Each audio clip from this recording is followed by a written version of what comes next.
Selamat malam kepada penggemar-penggemar cerita seram di PR Page.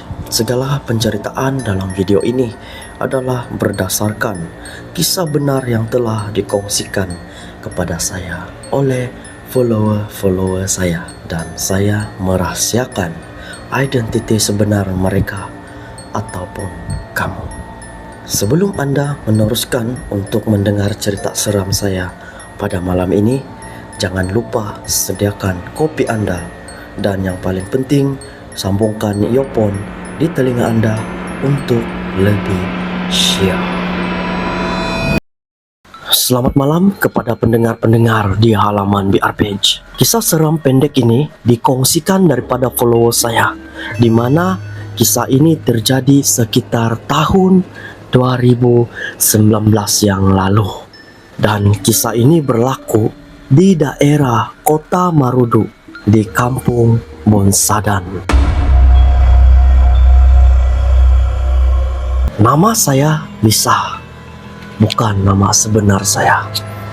Kisah ini terjadi kepada adik ipar kepada mendiang bapak saya. Waktu kejadian pada masa itu lebih kurang selepas maghrib, dan anti saya ni baru saja siap mandi.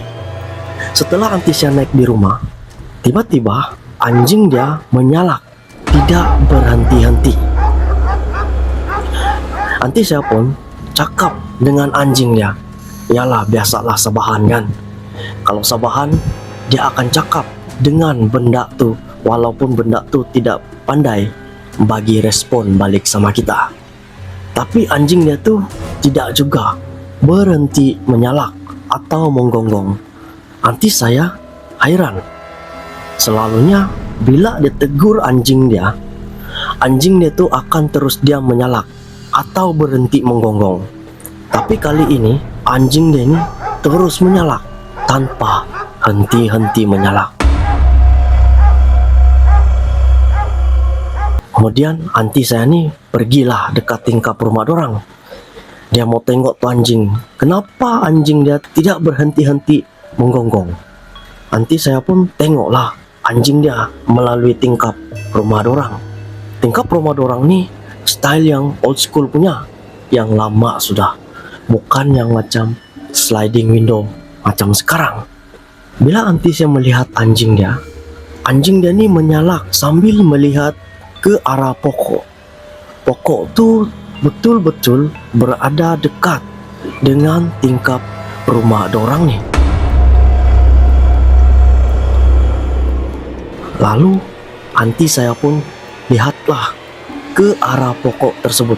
Alangkah terkejutnya anti saya ni apabila dia melihat satu kepala dengan rambut yang mengerbang dan mata kemerah-merahan. Anti saya kemudian berteriak ketakutan seperti orang yang kena histeria. Dan pada masa itu jeritan anti saya ni didengari oleh mendiang bapak saya yang tinggal bersebelahan dengan rumah dorang saja.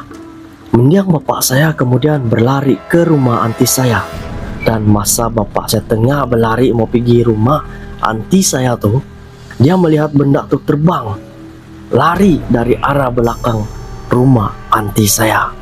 Pada masa tu di sekitar rumah kejiranan dorang ni ada perempuan yang tengah syarat mengandung.